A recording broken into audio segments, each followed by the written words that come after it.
pertama adalah bangsa Arab. Bangsa Arab diketahui telah memiliki peradaban jauh sebelum Islam muncul di sana. Bahkan mereka dikenal telah memiliki peradaban yang mapan.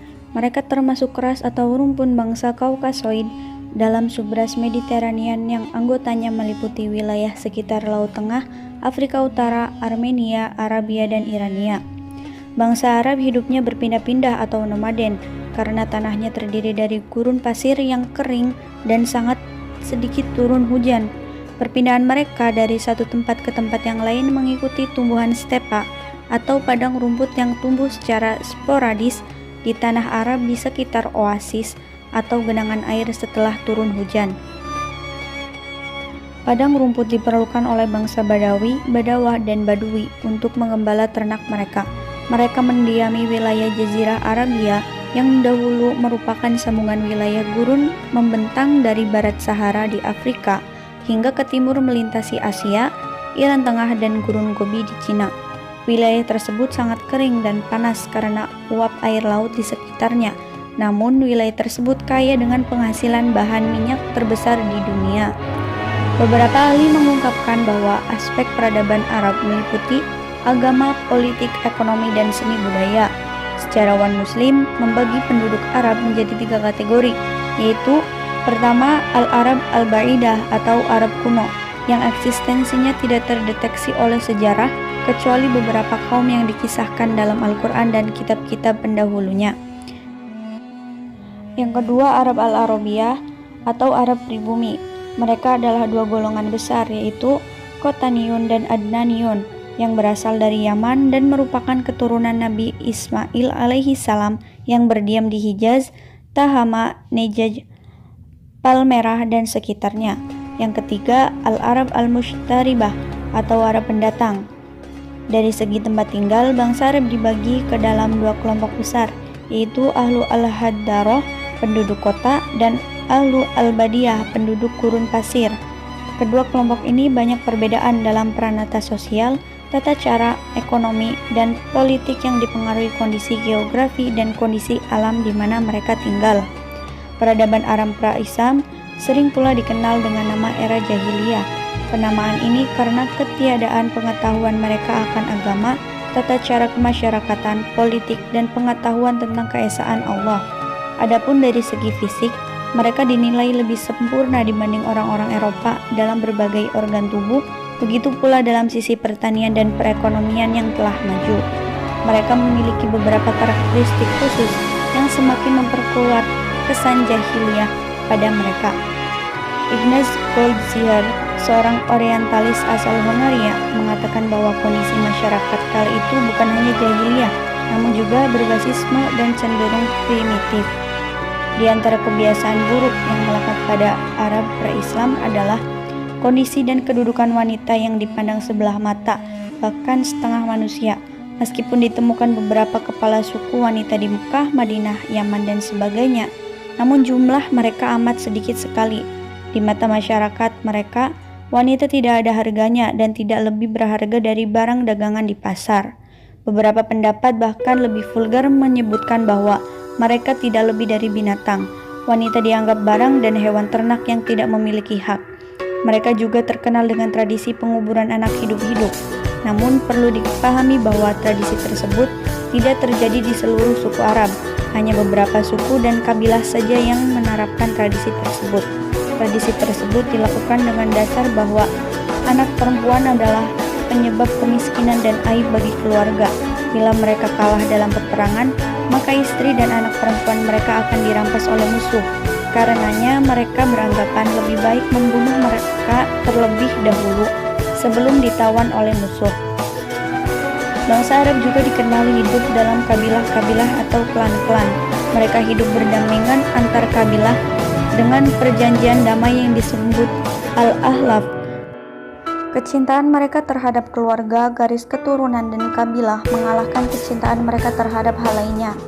Fanatisme kabilah ini sering kali menimbulkan percekcokan dengan kabilah lain yang berujung pada peperangan, bahkan dalam hal sepele sekalipun, seperti kalah dalam pacuan kuda, persengketaan hewan ternak, mata air, atau padang rumput. Faktor geografis Arab yang dipengaruhi oleh gurun pasir yang luas dan tandus mempengaruhi sifat dan perilaku rata-rata orang Arab yang terkesan keras. Kepala kabilah Arab selain tegas dan keras, terkenal juga dengan bertanggung jawab, murah hati, menjamu tamu, dan ringan tangan dalam menolong mereka yang membutuhkan bantuannya. Meskipun demikian, bangsa Arab terkenal kurang baik dalam perorganisasian kekuatan dan penyatuan aksi karena tidak adanya hukum reguler dan universal. Terlebih lagi, mereka mementingkan kekuatan pribadi dan pendapat suku atas lainnya. Bentuk pemerintahan yang ada kala itu adalah oligarki atau pemerintahan oleh suatu kelompok atau beberapa orang yang berbagi-bagi kekuasaan dalam bidang-bidang tertentu. Pusat pemerintahan kala itu adalah Dar al-Nadwa yang bertugas sebagai majelis syura dan berkedudukan di kota suci Mekah, di mana di dalamnya terdapat Ka'bah, bangunan suci bangsa Arab. Bangsa Arab pra-Islam memiliki kemajuan di bidang perekonomian, khususnya dalam aspek pertanian dan perdagangan. Masyarakat Arab telah mengenal dan menggunakan peralatan pertanian semi modern seperti alat bajak, cangkul, garu, dan tongkat kayu untuk menanam. Penggunaan hewan ternak sebagai pembawa air dan penarik bajak juga telah dikenal kala itu. Mereka juga mampu membangun sistem irigasi yang baik, meskipun bendungan Ma'arib yang mereka bangun akhirnya rusak dan tidak berfungsi. Untuk menyuburkan tanah dan memperbanyak hasil produksi, mereka juga telah menggunakan berbagai macam pupuk alami. Sistem pengolahan ladang dan sawah mereka juga telah menggunakan sistem sewa tanah bagi hasil atau bekerja sama dengan penggarap. Mereka juga terkenal dalam urusan perdagangan. Perdagangan yang dilakukan juga tidak terbatas sesama Arab, namun juga dengan non-Arab. Kemajuan mereka dilihat dari kegiatan ekspor dan impor yang telah dilakukan para pedagang Arab Selatan dan Yaman sejak 200 tahun sebelum lahirnya Islam. Bangsa Mongol atau ras kuning menempati padang rumput yang sangat luas di Asia Tengah selama ribuan tahun. Mereka selalu hidup berpindah-pindah dari satu tempat ke tempat lainnya bersama dengan kuda, sapi, domba, dan hewan ternak lainnya. Mereka tinggal di dalam tenda dan kereta gubuk. Kesederhanaan adalah aturan hidup mereka karena properti mereka hanya terdiri dari sekumpulan hewan ternak, pakaian, dan senjata. Bekerja menggembala menggunakan kuda membuat mereka terbiasa dengan kelelahan dan penderitaan, dan penggunaan senapan sehari-hari membuat setiap orang menjadi prajurit. Ketika populasi meningkat terlalu cepat, atau ketika padang rumput mengering dan sedikit air yang tersedia, para penduduk harus emigrasi lebih jauh dan lebih jauh untuk mencari makanan. Beberapa dari mereka sampai ke lembah-lembah subur Cina. Hingga menjelang akhir abad ketiga sebelum Masehi, penguasa Cina membangun tembok besar dengan panjang 1.500 mil dengan tujuan untuk mencegah orang-orang Mongolia masuk ke wilayah Cina. Beberapa orang Mongolia lainnya pergi ke arah barat dan memasuki Eropa di antara Laut Kaspia dan pegunungan Ural, di mana padang rumput Asia menyatu dengan daratan. Secara geografis, bangsa Mongol yang berada di antara daratan Asia Timur berbatasan secara langsung dengan Rusia di sebelah utara dan Cina di sebelah selatan. Geografi negara ini adalah gurun Gobi di bagian selatan dan wilayah pegunungan yang dingin di bagian utara. Sedangkan secara wilayah, bangsa Mongol berasal dari daerah pegunungan Mongolia yang membentang dari Asia Tengah sampai Siberia Utara, Tibet Selatan, Manchuria Barat, serta Turkistan Timur. Nenek moyang mereka bernama Alanja Khan yang mempunyai dua putra kembar, Tatar dan Mongol. Kedua putra itu melahirkan dua suku bangsa yang besar. Mongol mempunyai anak bernama Ilkhan yang melahirkan keturunan pemimpin bangsa Mongol di kemudian hari. Orang-orang Mongol mempunyai watak yang kasar dan suka berperang, berani menghadang maut demi mencapai keinginannya. Akan tetapi mereka sangat patuh kepada pemimpinnya. Mereka menganut agama Syamania, yakni menyembah binatang-binatang dan sujud kepada matahari yang sedang terbit. Fakta sejarah mengungkapkan bahwa pelopor bangsa Mongol adalah Yesugai atau Yesugi Bahadur Khan, ayah dari Genghis Khan. Setelah kematian Yesugai, Genghis Khan memimpin bangsa Mongol. Nama jelas Genghis adalah Temujin yang lahir pada tahun 1154 Masehi. Pada tahun 1219 Masehi, bangsa Mongol menaklukkan Cina seluruh bangsa Tartar. Kemudian, kemajuan bangsa Mongol secara besar-besaran terjadi pada masa kepemimpinan Yesugei. Ia berhasil menyatukan 13 kelompok suku yang ada pada waktu itu. Setelah Yesugei meninggal, putranya Temujin atau Jenghis Khan yang masih berusia 13 tahun menggantikannya. Pada tahun 1209 Masehi, tentara Mongol keluar dari negerinya dengan tujuan Turki dan Fergana, kemudian terus ke Samarkand. Pada mulanya mereka mendapat perlawanan berat dari penguasa Khawarizm, Sultan Ala al-Din di Turkistan. Pertempuran berlangsung seimbang, karena itu masing-masing kembali ke negerinya. Sekitar 10 tahun kemudian, mereka masuk Bukhara, Samarkand, Khurasan, Hamadan, Quzwain, dan sampai ke perbatasan Irak.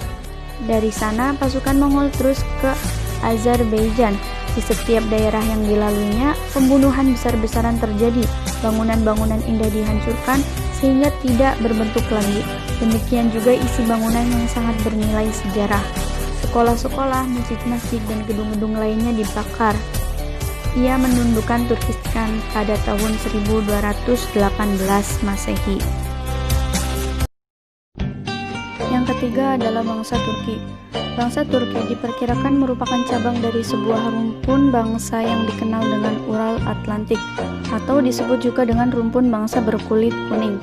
Rumpun bangsa Atlantik memiliki pola hidup berpindah-pindah. Situasi semacam ini memunculkan kehidupan bermasyarakat yang bersuku-suku, bermata pencaharian menggembala ternak, serta melakukan ekspansi ke wilayah lain demi mempertahankan hidup.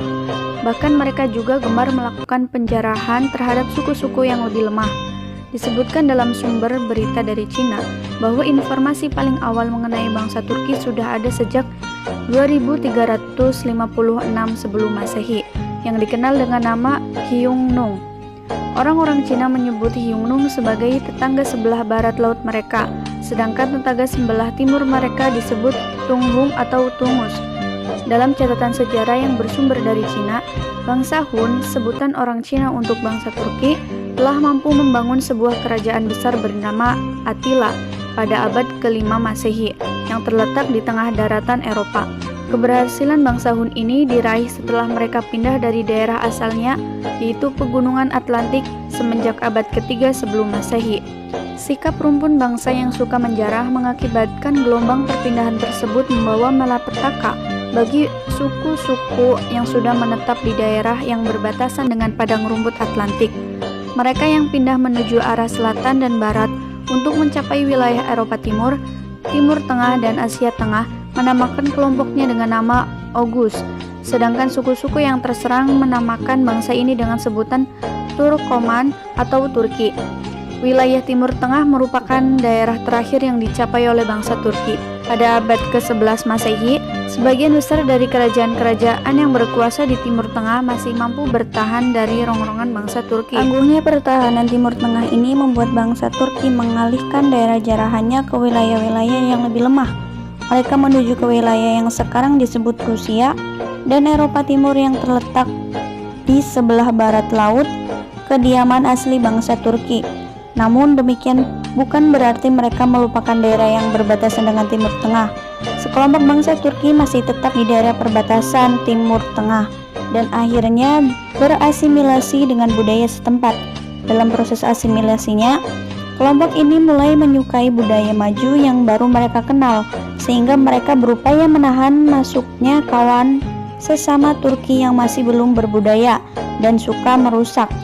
Kelompok bangsa Turki yang sudah tersentuh budaya maju ini akhirnya pada tahun 522 Masehi membentuk sebuah kerajaan.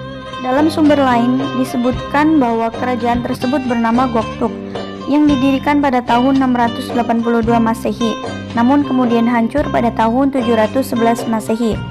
Sumber sejarah yang berasal dari Cina dan Bizantium menyebutkan bahwa sejak abad ke-6 Masehi telah ada bangsa yang secara spesifik mempunyai nama Turki yang mampu mendirikan sebuah kerajaan besar.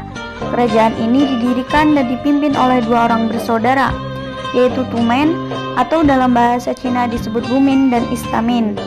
Dalam pelaksanaannya, pemerintahan dibagi menjadi dua bagian.